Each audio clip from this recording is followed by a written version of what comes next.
There is a moment that happens quietly in the body after 60, and most people never feel it.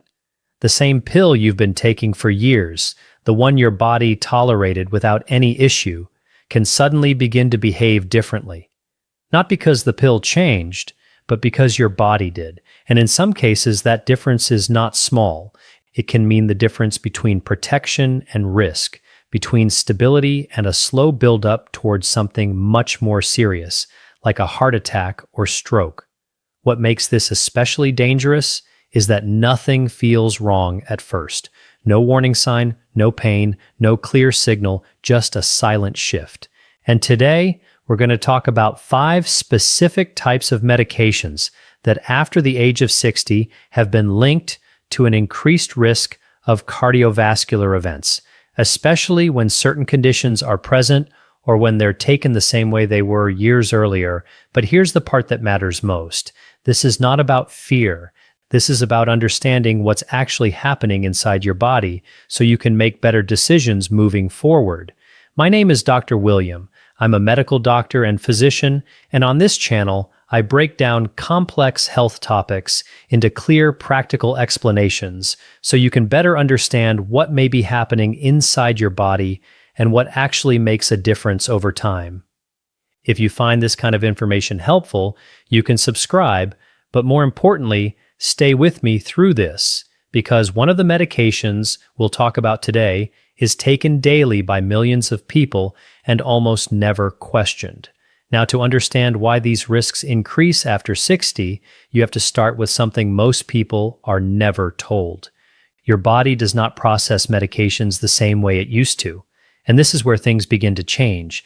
As we age, several systems in the body start to slow down. The liver, which is responsible for breaking down many medications, becomes less efficient. The kidneys, which filter waste and excess substances from the blood, also lose some of their filtering capacity. That means drugs stay in your system longer, sometimes much longer than expected. And when that happens, even a normal dose can begin to act like a higher dose over time. But that's only part of the story. There is also a shift in how your blood vessels respond. Your arteries become less flexible. The inner lining of your blood vessels becomes more sensitive. Circulation patterns change, and the balance between clotting and bleeding becomes more delicate. So when a medication interacts with any of these systems, the effect can be amplified. And this is where people get misled. Because the medication itself is not necessarily dangerous, it may have been completely appropriate when it was first prescribed. It may still be useful today, but the context has changed. And medicine, more than most people realize, is all about context. The same drug can be helpful in one situation and risky in another. The same dosage can be appropriate at 50 and excessive at 70, and yet, in real life, prescriptions are often continued for years without being reevaluated in detail. Not because doctors don't care, but because these changes happen gradually, quietly in the background. Now, here's where it becomes more serious. After 60, the risk of cardiovascular events like heart attack and stroke naturally increases. That's a known baseline risk. But when certain medications are layered on top of that, especially without adjustment, they can push that risk higher, sometimes subtly, sometimes significantly, and often without any obvious symptoms until something happens. That's why today's topic matters, because we're not just talking about medications. We're talking about how your body interacts with them right now at this stage of life, and more importantly, what you can actually do about it. Now, before we go into the first 2 medications, there's one important idea you need to keep in mind. None of what we're about to discuss means you should stop any medication on your own. That's not the goal here. The goal is awareness, because when you understand how something works, you can ask better questions. You can have more informed conversations, and you can avoid staying on autopilot with something that may need adjustment. And this is where the first layer of risk begins. Because the first 2 medications we're going to talk about are among the most commonly used, especially after 60. They're often taken daily, they're widely considered safe, and yet, under certain conditions, they can quietly increase strain on the heart and alter blood pressure in the wrong direction, or affect how blood flows through already sensitive vessels. And once you see how that happens, you'll start to understand why this is not just about the pill itself. It's about timing, it's about dosage, it's about how your body has changed, and that's exactly where we're going next. Let's start with something very common, a medication that many people take without a second thought, often for years, sometimes even decades. And yet, after 60, it begins to behave very differently inside the body. The first one is a group of drugs known as non-steroidal anti-inflammatory drugs, or NSAIDs. This includes medications like ibuprofen, naproxen, and even some prescription-strength anti-inflammatory drugs. They are widely used for joint pain, back pain, arthritis, and everyday inflammation. And for many people, they feel like a simple solution. You take one, the pain eases, and you move on with your day. But inside the body, something else is happening. NSAIDs work by blocking certain enzymes involved in inflammation. That's what reduces pain. But those same enzymes also play a role in protecting your blood vessels and maintaining proper blood flow. And this is where the issue begins. After 60, your blood vessels are already less flexible. The inner lining of your arteries becomes more sensitive to stress. When NSAIDs interfere with that protective system, it can lead to a subtle tightening of blood vessels. That tightening increases blood pressure, and not always in a way you immediately notice. It can be gradual, quiet, but persistent. At the same time, NSAIDs can affect how the kidneys regulate fluid balance. They can cause the body to retain more sodium and water, and that creates additional strain on the heart. Now you have two things happening at once: increased blood pressure and increased fluid load. And for someone whose cardiovascular system is already working harder after 60, that combination matters a lot. There have been multiple large-scale studies showing that long-term or frequent use of NSAIDs is associated with an increased risk of heart attack and stroke, especially in older adults or those with existing cardiovascular risk factors. And this is where people get misled, because the relief is immediate, but the impact builds slowly. You don't feel your blood pressure rising in real time. You don't feel the added strain on your arteries day by day. But over time, it accumulates. Now here's a key point. This does not mean NSAIDs are bad. It means they need to be used with awareness. Short-term use, occasional use, carefully monitored use may still be appropriate, but daily, long-term use without reevaluation after 60, that's where the risk begins to increase. And that brings us to the second medication, because this one is even more subtle and even more underestimated. It's a class of drugs called proton pump inhibitors, often referred to as PPIs. These include medications like omeprazole, esomeprazole, and similar acid-reducing drugs. They are commonly prescribed for acid reflux, heartburn, and stomach protection, especially in people who take other medications that may irritate the stomach. And on the surface, they seem harmless. They reduce acid, they relieve discomfort, they protect the stomach lining, but this is where things become less obvious. Stomach acid is not just there to cause discomfort. It plays a role in absorbing key nutrients, especially magnesium, calcium, and vitamin B12. And over time, long-term use of PPIs can reduce the absorption of these nutrients. Now, that may not sound directly related to heart attack or stroke, but it is. Magnesium plays a critical role in heart rhythm stability. Low magnesium levels can increase the risk of irregular heart rhythms. Calcium balance affects vascular function, and vitamin B12 is involved in maintaining healthy blood vessels and nerve function. When these levels are disrupted over time, the cardiovascular system becomes more vulnerable. But there's another layer. Some research has suggested that long-term PPI use may affect the function of the endothelium, the inner lining of blood vessels. And that lining is essential for controlling blood flow, clotting, and vessel relaxation. When it doesn't function properly, the risk of vascular events increases. Again, this doesn't happen overnight. It builds slowly, quietly, and often without clear symptoms. Now, here is where people get this wrong. Many individuals are started on a PPI for a short-term issue, like acid reflux or stomach irritation, but then continue taking it for years without reassessment, because it feels safe, because it was prescribed, because nothing seems wrong. But the longer it continues without review, the more the underlying effects begin to matter. And this is where awareness changes everything, because sometimes the solution is not stopping the medication completely. It may be adjusting the duration, reassessing the need, or exploring whether a lower dose or alternative approach is appropriate. But that only happens when the question is asked. Now, what we've covered so far is just the first layer.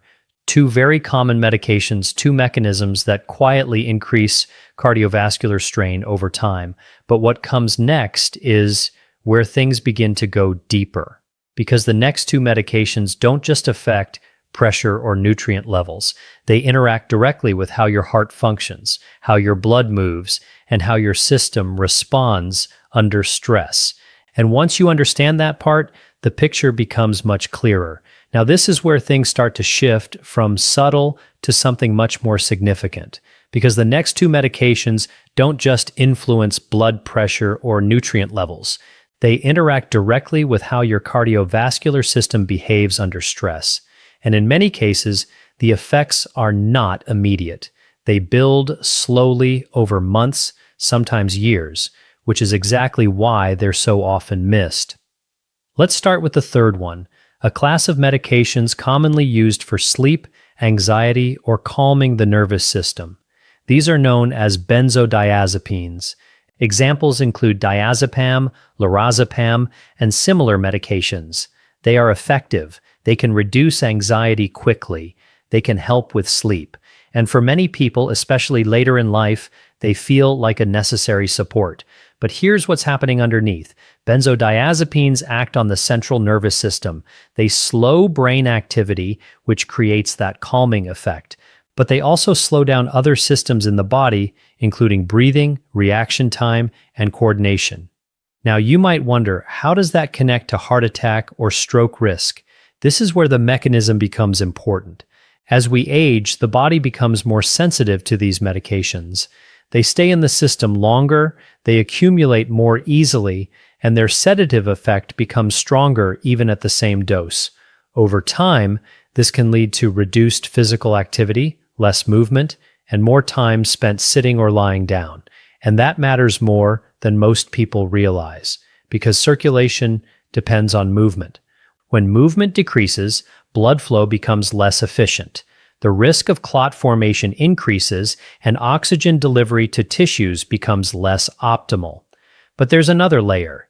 Benzodiazepines can also affect breathing patterns during sleep.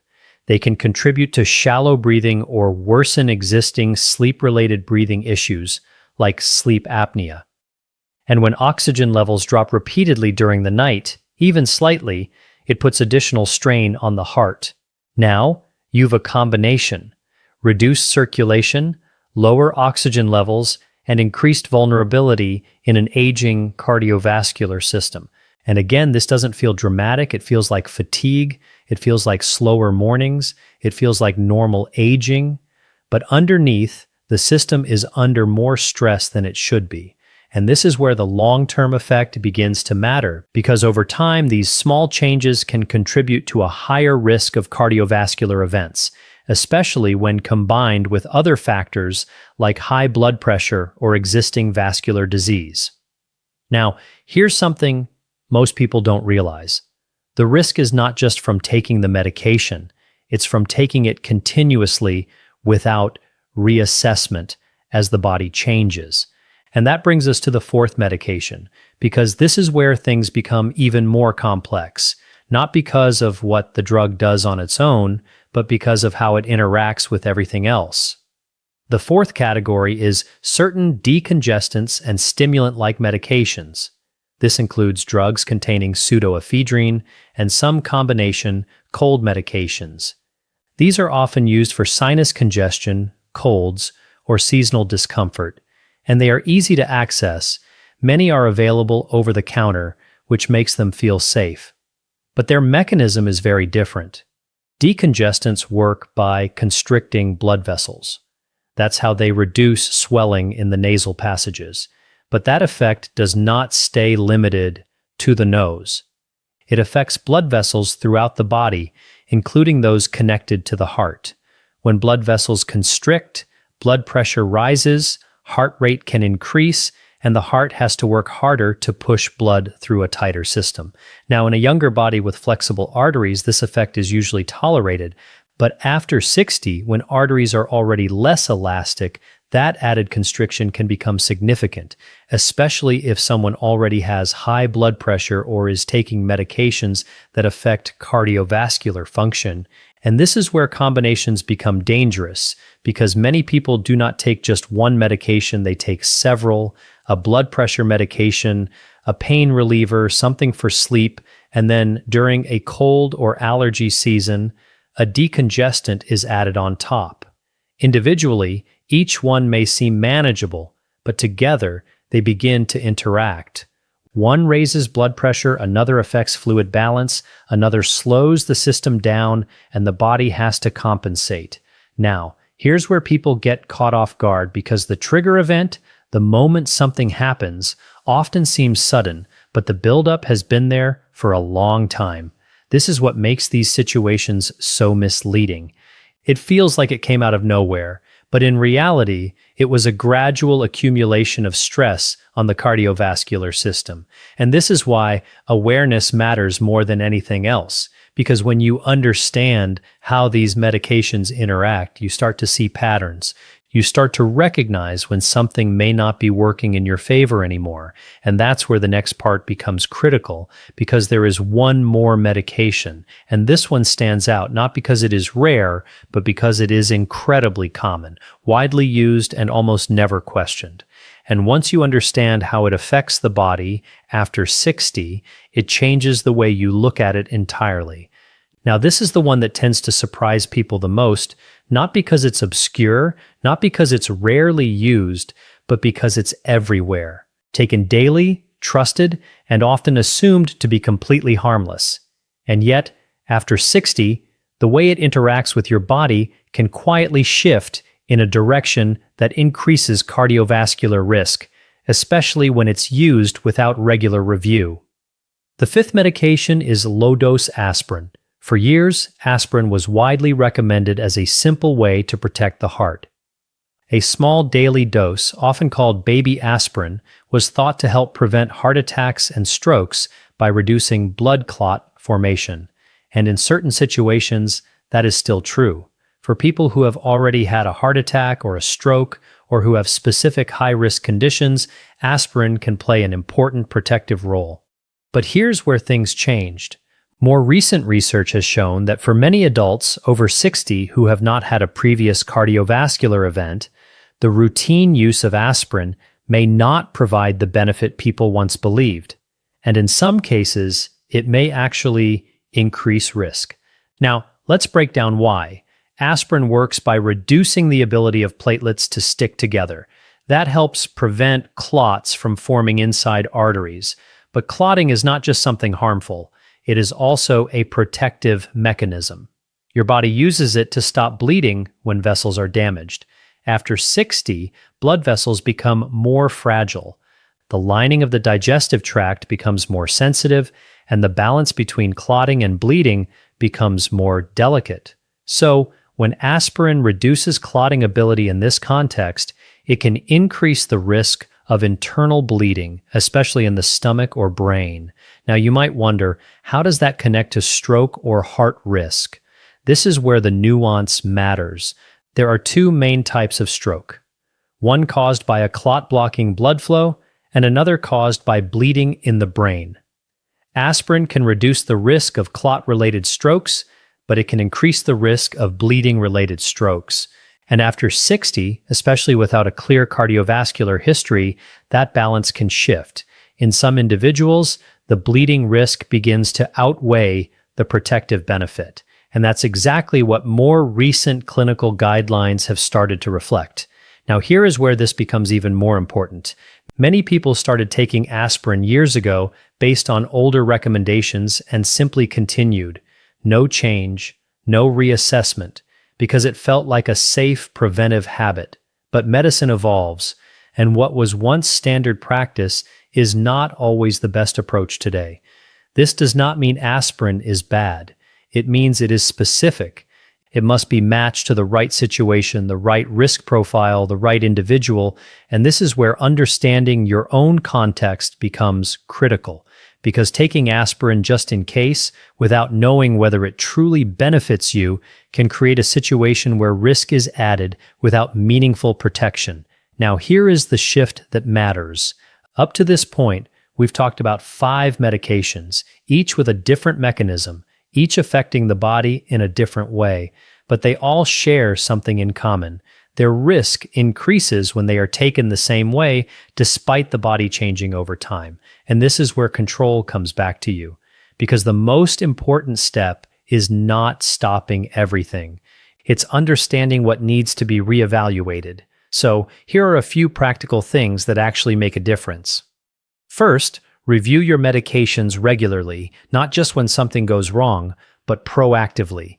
Ask your doctor or pharmacist, do I still need this at the same dose? Has my risk profile changed? Is there a safer alternative at my current age? Second, pay attention to combinations.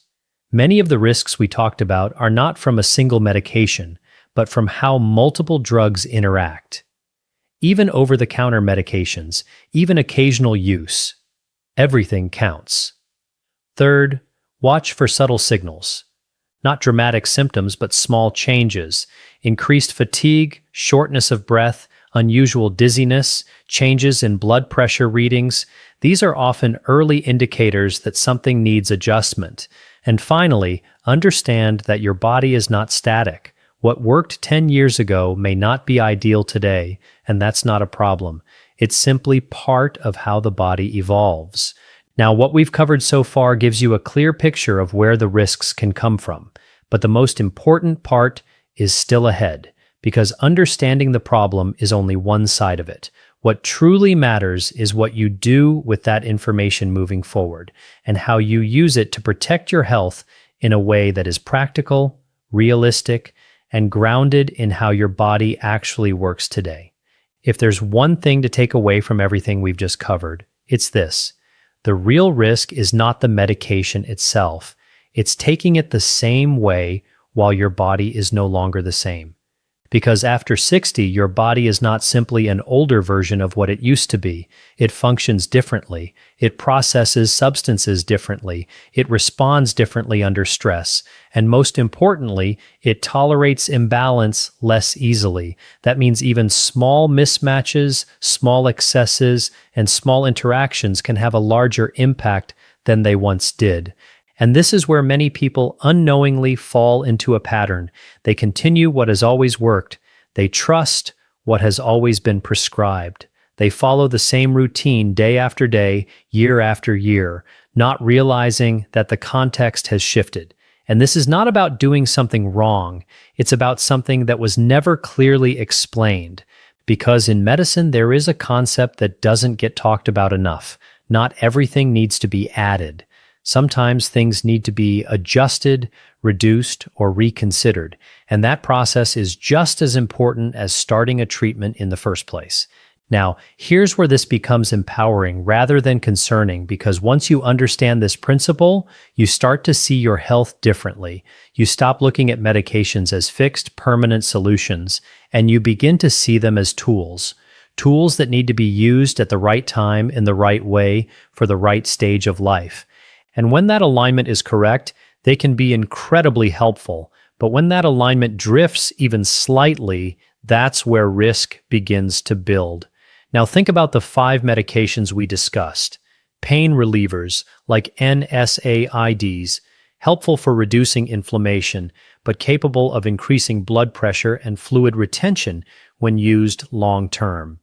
Acid-reducing drugs like proton pump inhibitors, useful for protecting the stomach, but capable of affecting nutrient balance and vascular function over time. Benzodiazepines, calming the nervous system, but potentially reducing movement, altering breathing, and affecting circulation. Decongestants, clearing the sinuses but tightening blood vessels and raising cardiovascular strain. And aspirin, protecting against clot formation in the right context, but increasing bleeding risk when used without clear indication. Each one has a purpose, each one has value, but each one also has a threshold, a point where the balance can shift. And that point is not fixed. It moves with age, it moves with changes in your body, it moves with other medications, with lifestyle, and with underlying conditions. And that's why awareness matters more than anything else, because awareness leads to better questions, and better questions lead to better decisions. Now, here's something simple but incredibly powerful. At your next medical appointment, instead of only focusing on new symptoms or new prescriptions, ask this: is everything I'm currently taking still appropriate for me at this stage? That one question changes the conversation. It shifts the focus from adding to evaluating, from reacting to optimizing, and often it opens the door to adjustments that reduce risk without removing necessary support. Because again, the goal is not to remove everything, it's to make sure everything you're taking is still working in your favor. Now, another important point: your body gives signals, not always loud ones, but consistent ones. And learning to notice them can make a real difference. Subtle increases in fatigue, a sense that your energy drops faster than it used to, lightheadedness when standing, shortness of breath during activities that once felt easy, changes in sleep quality. These are not always dramatic, but they are meaningful. They are often the early signs that something in the system needs attention. And when you combine that awareness with regular review, you create a level of control that most people never develop. Now, here's where everything comes together. The difference between reacting to a heart attack or stroke and preventing one often comes down to small adjustments made early. Not one big change, not one dramatic intervention, but a series of small, informed decisions that keep your system balanced over time. And this is where you have more influence than you might think, because while you may not control every risk factor, you do have control over awareness. You do have control over asking questions, and you do have control over making sure your current routine still matches your current body. That's what makes the difference. Not fear, not avoidance, but alignment. Now, if this helped clarify something for you or made you look at your routine a little differently, consider staying connected to the channel, because this is exactly what we focus on here. Not quick fixes, not exaggerated claims, but clear, practical understanding of how the body actually works and what truly makes a difference over time. And if you know someone who is taking medications daily, especially after 60, sharing this with them could make a real impact, because sometimes the most important changes start with a simple realization that what worked before may need to be looked at again. And once you see that, you start making decisions in a completely different way.